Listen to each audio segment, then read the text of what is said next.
भ्रष्टाचार का अंत चरम हो गया है, क्योंकि उसकी भी बुनियादी वजह क्या है, एक ही है कि सरकार को, आरएसएस और बीजेपी को जनता द्वारा कान पकड़ के हटा देने का डर ही नहीं है, क्योंकि जनता के वोटों को वो ईवीएम के माध्यम से गिनने नहीं देते और चुनाव जीत जाते हैं। तो अब वो क्यों भ्रष्टाचार नहीं करेंगे, इसकी वजह मुझे कोई भी विद्वान व्यक्ति है तो बता दे। जब उन्हें सरकार से हटने का ही डर नहीं है तो जो करे, ये ना तो मेरा डोमेन है और ना ही सुप्रीम कोर्ट का डोमेन है, तो मैं इस बारे में टिप्पणी नहीं करना चाहूंगा। ये देश के सामने अभी बड़ी बड़ी समस्या है, सबसे बड़ी समस्या है ईवीएम को हटाने की।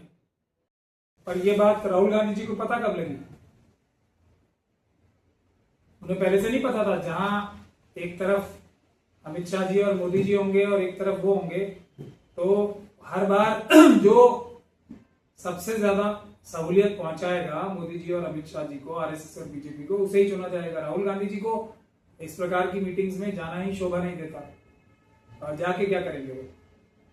नोट, वो डस्टबिन उनके पास है ही बढ़िया वाला, उसमें फेंक दिया होगा उन्होंने। आंदोलन की आवश्यकता है ईवीएम के खिलाफ। राहुल गांधी जी को उस पर मेरे ख्याल से सीरियसली कंसिडर करना चाहिए, कांग्रेस पार्टी को उस पर कंसिडर करना चाहिए। ये सब तो पत्तियां हैं भ्रष्टाचार के उस कैंसर की जिसकी जड़ ईवीएम है। भाई, अपने गैंग मेंबर्स को जब जीत हो गई, फल नहीं दिया जाएगा, इसमें कौन सी हैरानी की बात है? चोरों का अगर कोई गैंग होगा, जब कोई बड़ी चोरी होगी तो हिस्सा तो बटेगा ना। वो कहते हैं ना, कद्दू कटेगा तो बटेगा ना। तो ये कद्दू बट रहा है जो ईवीएम के माध्यम से चोरी हुई है। उससे जो अब भ्रष्टाचार के माध्यम से जो पैसे चुराए जाएंगे, उसमें हर एक व्यक्ति का, जिसने ईवीएम में चोरी करने में मदद की है, उसकी हिस्सेदारी है। ये हिस्सेदारी रोल के हिसाब से दी जा रही है, ईमानदारी से दी जा रही है। इतना तो कम से कम आरएसएस और बीजेपी अभी ईमानदारी दिखाई रही है कि जिसकी जितनी योगदान है ईवीएम के माध्यम से वोट चुराने का, उसको उतनी ज्यादा महत्व दिया जा रहा है और महत्वपूर्ण पद भी दिया जा रहा है।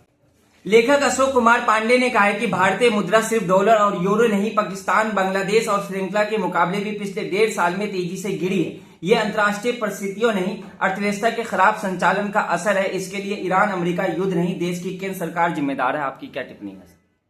केंद्र सरकार जिम्मेदार नहीं, आरएसएस और बीजेपी जिम्मेदार है। मोदी जी, अमित शाह जी, मोहन भागवत जी जिम्मेदार। केंद्र सरकार तो लोगों के इशारे पे, जितने भ्रष्ट अधिकारी, जितना बड़ा भ्रष्ट अधिकारी है, उसको उतने महत्वपूर्ण पद पे रखने की जो प्रक्रिया है, वो आरएसएस और बीजेपी ने जिस लेवल पे शुरू की, ऐसा देश में कभी नहीं हुआ। पहले भी भ्रष्टाचार होता था। मैं ये नहीं कह रहा कि आटे में नमक होता था, पहले भ्रष्टाचार होता था, काफी मुट्ठी भर भर के नमक डाला जाता था आटे में। आजकल बाल्टी भर भर के डाला जा रहा है। ये फर्क हो गया है। भ्रष्टाचार का अंत चरम हो गया है, क्योंकि उसकी भी बुनियादी वजह क्या है, एक ही है कि सरकार को, आरएसएस और बीजेपी को जनता द्वारा कान पकड़ के हटा देने का डर ही नहीं है, क्योंकि जनता के वोटों को वो ईवीएम के माध्यम से गिनने नहीं देते और चुनाव जीत जाते हैं। तो अब वो क्यों भ्रष्टाचार नहीं करेंगे, इसकी वजह मुझे कोई भी विद्वान व्यक्ति है तो बता दे। जब उन्हें सरकार से हटने का ही डर नहीं है तो जो करे, जो उनकी नेचुरल जो भावनाएं हैं उनकी लूट मचाने की, सबका हक खा जाने की, उनको वो कार्यान्वित कर रहे हैं, उनको वो इंप्लीमेंट कर रहे हैं। मेरा विचार तो सुप्रीम कोर्ट सीधे जाने के लिए एक ही रहा है और एक ही रहेगा। जो भी व्यक्ति सीधे सुप्रीम कोर्ट जाता है वो आरएसएस और बीजेपी का एक तरीके से उनके इशारे पे काम कर रहा है। किसी भी मुद्दे को अगर खत्म करना है तो बिना अच्छी तैयारी के, बिना जो हमारे देश में कानून की, संविधान की व्यवस्था है उसको पालन किए बगैर सीधा सुप्रीम कोर्ट जाता है, वो आरएसएस और बीजेपी का एक एजेंट है या उनका वर्कर है, जो उस मुद्दे को, नीट के मुद्दे को खत्म करने के लिए ये केस सुप्रीम कोर्ट में गया है। इससे पहले भी हर बार जो इस तरीके की चोरी हुई है, कितनी बार सुप्रीम कोर्ट गए, कोई फर्क पड़ा?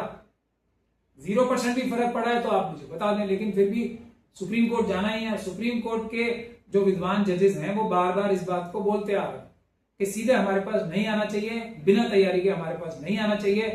और ये कार्य सुप्रीम कोर्ट का है, विपक्ष का है, आंदोलन करना चाहिए। इसके लिए निगरानी करनी चाहिए। और अंत में मैं फिर उसी बात पे आऊंगा, जो चोरी के वोटों से सरकार बनी है वो तो चोरी ही करेगी ना, हर जगह चोरी करेगी, हर स्थान पे चोरी करेगी। देखिए, ये ना तो मेरा डोमेन है और ना ही सुप्रीम कोर्ट का डोमेन है, तो मैं इस बारे में टिप्पणी नहीं करना चाहूंगा। ये देश के सामने अभी बड़ी बड़ी समस्या है। सबसे बड़ी समस्या है ईवीएम को हटाने की, और समस्या है देश में हाहाकार मचा हुआ है, नीट के पेपर लीक हो रहे हैं, देश में की अर्थव्यवस्था बिल्कुल पताल में चली गई है। हम पूरे अंतरराष्ट्रीय परिप्रेक्ष्य में एकदम भारत जैसा बड़ा देश मोदी जी और अमित शाह जी के की मदद से या कहें या उनके कारनामों से कहें एकदम नगण्य हो गया। कोई भी देश हमें इज्जत की नजर से देख ही नहीं रहा है। नेपाल तक ने हमारे विदेश सेक्रेटरी से मिलने से मना कर दिया है। ये स्थिति हो गई है और हम अभी भी इन चीजों में पड़े रहे कि क्या धर्म है, क्या मुसलमान होना क्या है, हिंदू होना क्या है, सिख होना क्या है, क्रिश्चियन होना क्या है। वो एक अलग विषय है जो हम लोगों का विषय नहीं है। उस पर आप उन्हीं लोगों से बात कीजिए जो इस बारे में बोलना चाहते हैं। मेरी कोई भी टिप्पणी ऐसी नहीं होती जो मैं पहले ना बोला। मैंने हमेशा से बोला है आरएसएस और बीजेपी, पाकिस्तान और चाइना की जो एस्टेब्लिशमेंट है, जो वहां की डीप स्टेट है, उसके साथ कोऑर्डिनेशन में काम करती है। ये उस बात का सबूत हो गया। हॉस्पिटल साहब ने पिन प्रिक बोला है किसे, पुलवामा को, कि मतलब एक सुई चुभ गई पाकिस्तान में। हमारे कितने बेगुनाह नागरिक मारे गए और उनको ये सुई चुभोना जैसा लगता है हौसबुले साहब को, क्योंकि आरएसएस और बीजेपी की सांठगांठ है पाकिस्तान और चाइना की एस्टेब्लिशमेंट के साथ। ये मेरे इस इल्जाम को मजबूती देने का एक और सबूत हमारे देश के सामने आ गया है पूरी तरीके से खुल के। हमारे देश की पॉलिसी सीधी सीधी होनी चाहिए। हम लोगों ने, मैं मोदी जी का धुर विरोधी हूं, लेकिन ऑपरेशन सिंदूर का मैंने समर्थन किया था और खुले में किया था कि बिल्कुल अनकंडीशनल सपोर्ट है, आप करो। लेकिन मोदी जी ने देश को वहां भी धोखा दिया। ट्रंप साहब के कहने से